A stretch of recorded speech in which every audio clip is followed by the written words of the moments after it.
Hey guys, Beast here, and I want to introduce you to the Biolite BaseCamp. This thing, I have absolutely fallen in love with it.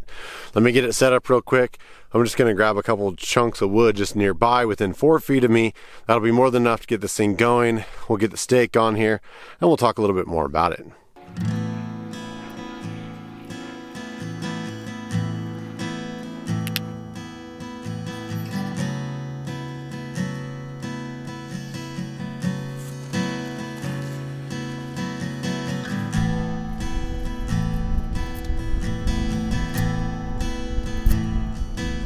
Alright, with just a few twigs close by, a few grasses, you can see with just a lighter, essentially a no tools fire out here in the high desert, not a problem.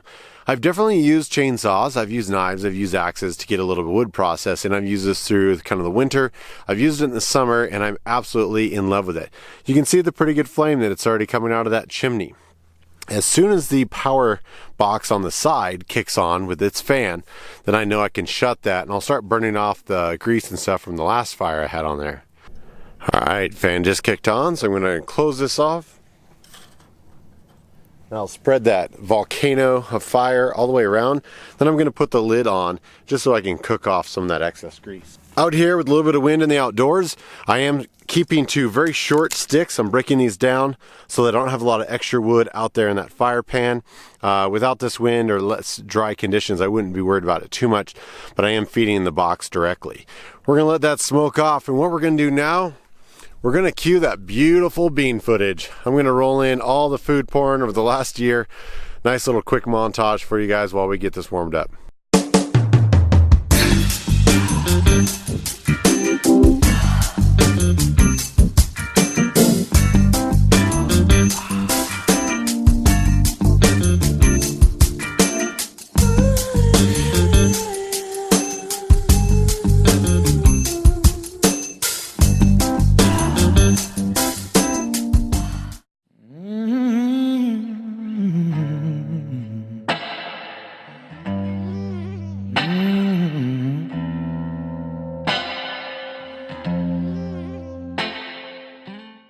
Alright, well, we got the meat out. We're not actually going to season this one very much. I've got a salt block, Himalayan salt block, slowly heating up in the Biolite, and we're going to sear this New York on that one.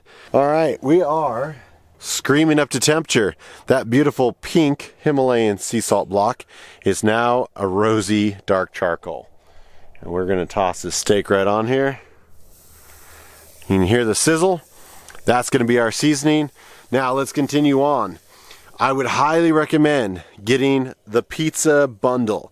Even if you're not going to use the stone itself, and we'll show that in just a second. We cooked lots of pizzas. We used to do it every Friday. Man, this thing is a good little pizza cooker. There are some wood stoves out there that only cook pizzas. And this does, basically it does it all. But I have found that this lid is extremely important to holding temperatures when it's windy out. If you're near the coast in the winter, that lid is a necessity, and I wish you could probably buy it separately. Maybe they'll offer that down the road. And if you're not interested in ever doing the pizza stones, the lid is kind of an essential piece of the BaseCamp, I feel. Alright, well that's cooking off. Let's talk about kind of the main feature and the main thing that separates this. Otherwise, this is basically just a big volcano stove.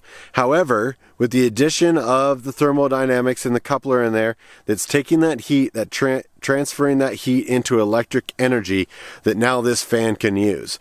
You got a USB port over there, so I'll put in a quick picture. There is a light that comes with it, so if you need to barbecue at night, it's very handy.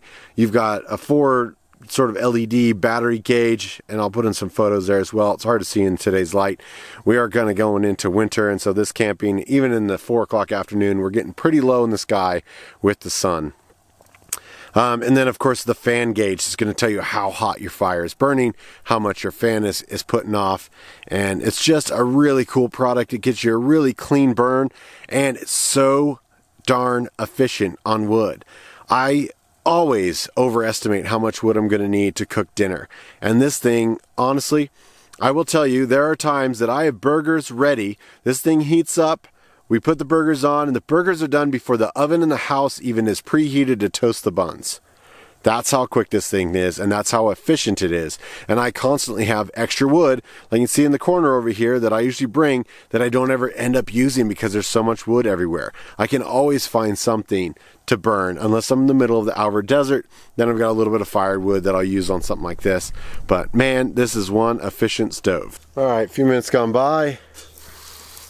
Ooh, she's looking real good. Beautiful. I don't know if you guys can see the beautiful sear that created on there. Of course, we'd have grill marks if I had it on the other side of the grill. But just phenomenal, very versatile. Of course, I've done steaks on just the grill. This, I decided not to season this thing, bring out the salt block, which I always do once in a while. Last time I did it was with some bacon wrapped fillets, and they turned out amazing. All right, let's check on this beauty. I've allowed the heat to go down just a little bit. We're just at 250. Oh man, if you had smell-o-vision. Oh, it's perfect. I'm gonna pull it off and let it rest. Oh, she looks great. We've let her rest for a few minutes. Pick one fork here. Got the salt block cooling off on the rack behind us.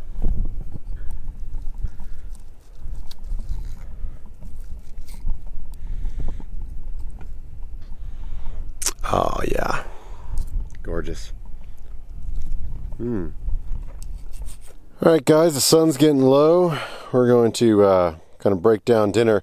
By the time dinner's about wrapped up, generally the fan is cooled this off enough. My salt block is still a little bit warm, but I'm going to chuck the coals. Generally this burns out most of the stuff. There isn't usually too much charcoal. It's mostly ash at the end of the burn.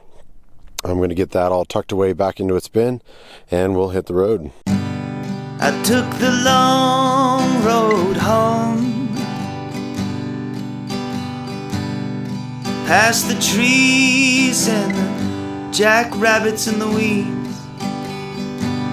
I took the long road home, just to see what I could see.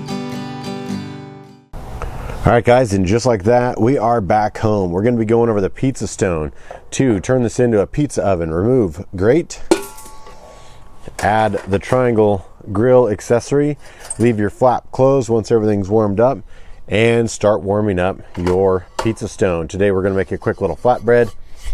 As soon as I get this cleaned off, and voila, instant cheesy flatbread. Of course, with the miracle of YouTube TV, this was just done to demonstrate what it looks like. Let's roll in some of the beautiful montage of a few pizzas that I've done.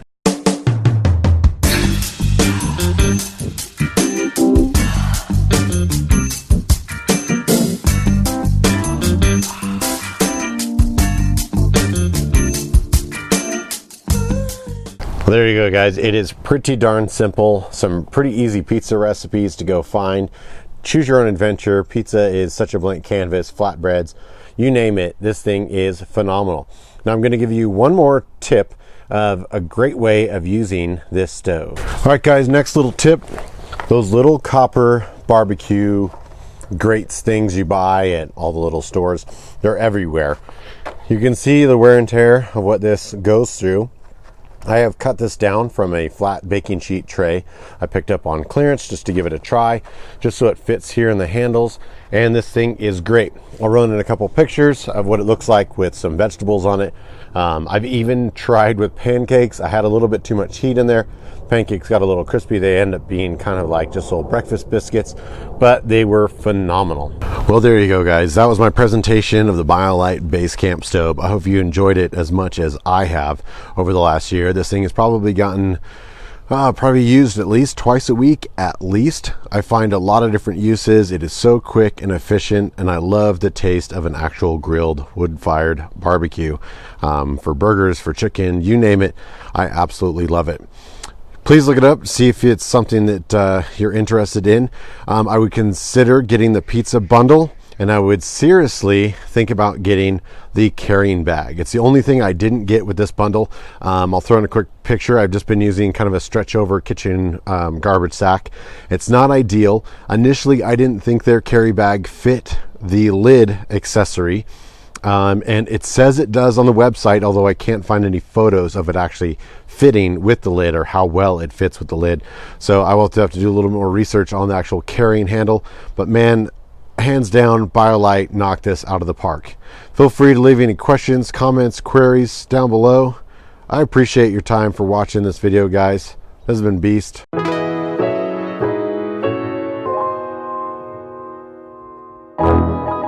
Thanks for all the love and support. You guys are amazing. Please like, share, and subscribe. Follow the adventure on social media, and we'll see you on the road.